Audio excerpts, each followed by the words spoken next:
We have to tackle some more serious news coming out of America this weekend.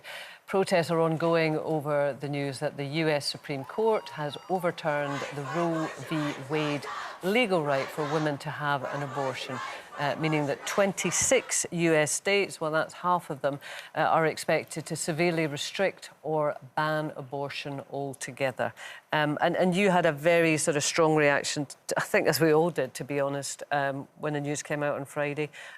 What was your immediate response? I can't and still can't believe this is even a thing or that we're talking about it. It's like I'm in some weird dream from 100 years ago or 50 years ago even, that we fought so much for women's rights in every way and human rights, really, and to make our own choices. And yet this is just horrendous because, you know, when I was... I've said before, when I was 16, I had a termination and it wasn't an easy decision and it was a very... There I am at 16, God, I look so young. Well, I was young, I was 16. Yeah, 16. And I didn't tell anyone because my mum was very religious, but luckily I was in you know, in a society, in a country that I could go to the doctor and speak to them.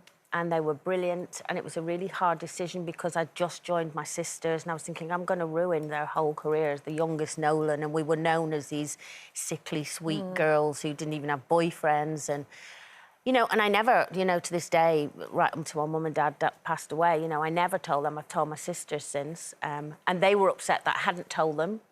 But to live somewhere with the thoughts of getting to 16 and thinking, what am I going to do? I suppose the other side of that is, and, you know, we saw that when the announcement was made on Friday, there was people who were horrified. There was also people who were celebrating, and they felt that this was a great victory for what they would say is the sanctity of life. And whilst they might sympathise for you as a 16-year-old, their argument would be you should be supported and helped but you're to not. Be able You're not. to Not keep everyone is that supported child. and helped. No. And there's a lot of... You know, I think it will go underground. There'll be people going to backstreet What about all abortions, the... Again, you know. it's going to be the poor that suffer absolutely. the most. You know, there's not only the physical side of having a baby. There's the mental illness side of having a baby with no support. I think it's absolutely appalling.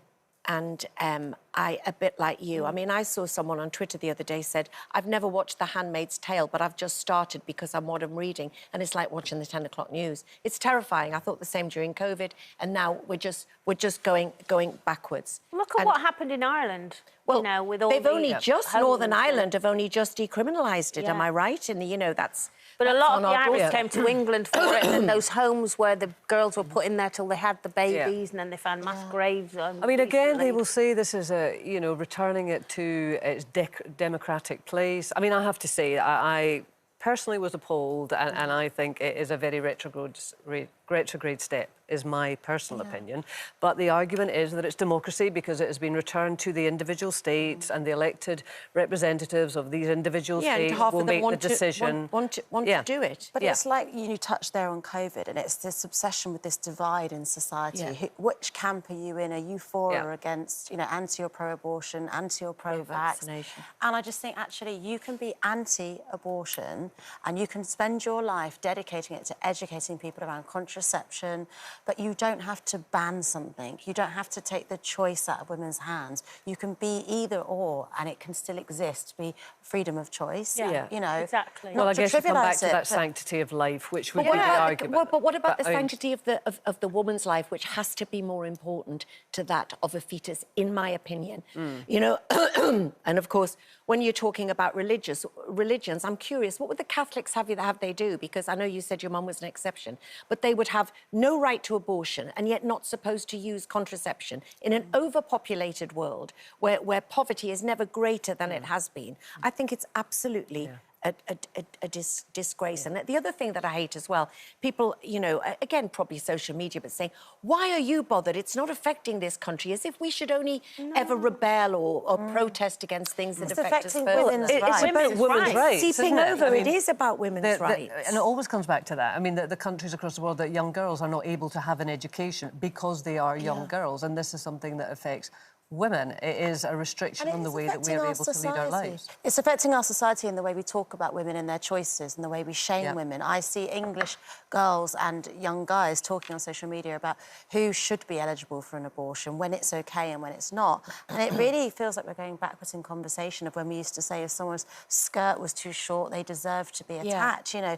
it's going backwards for everything that people died and fought for women. I agree. I also had a termination. I was older, and people have said to me, do you regret it? I mean, obviously, you know, of course, in some ways, regret that I was, you know, that I had to make that decision. But I made it for my own future. If people think that's selfish, but so be it. But I found myself in an incredibly coercive, controlling, emotionally controlling relationship, not physical, but as we know, you just can't see see the bruises. And I got pregnant, not purposely, but wasn't doing a great deal to prevent it because I was under the impression that that would be a wanted pregnancy. And I was made to feel so bad. I then discovered that he'd been having an affair for over a year. But basically, I made the decision to think, do I want to be tied to this person who, you know, for the rest of my life? And I wouldn't have been a person that would have been able to be awful about the partner. And I made that decision for me and my future, and therefore that of the unborn child. And I've never ever regretted it because of the life that I have now. And I would have absolutely hated. Also, my friend who had to have a medical termination. There are some states that saying that even that will not be allowed. You know, it's. I know. I'm thinking of you. Well, you as well, Denise. But you, I suppose, at the age of 16, there will be 16-year-olds in Texas right now, and Tennessee, and in other states, even in the instance of rape and incest. And I totally take your point, Katie. I don't think we should have a hierarchy at all. But nonetheless, that's extreme. But even at 16, the funny thing was, when I was 16, when you had a termination, it was a general anaesthetic and you're meant to stay overnight. And I had to sign myself out because I wasn't allowed to stay out overnight at 16. Right, from your mum and dad. So I had to sign out, and I had to sign this thing. And I had to go home, and my mum was like, "What's up with you?" And I was like, "Oh, I just don't feel very well. I'm going to bed." But at 16, lying in bed, thinking they've told me I could die, like if I hemorrhage and all of the, you know, just the fear of it. It was a big thing to go through at 16. A medical procedure alone. A medical procedure upsets me to think of what's going to happen. And I just feel so sad.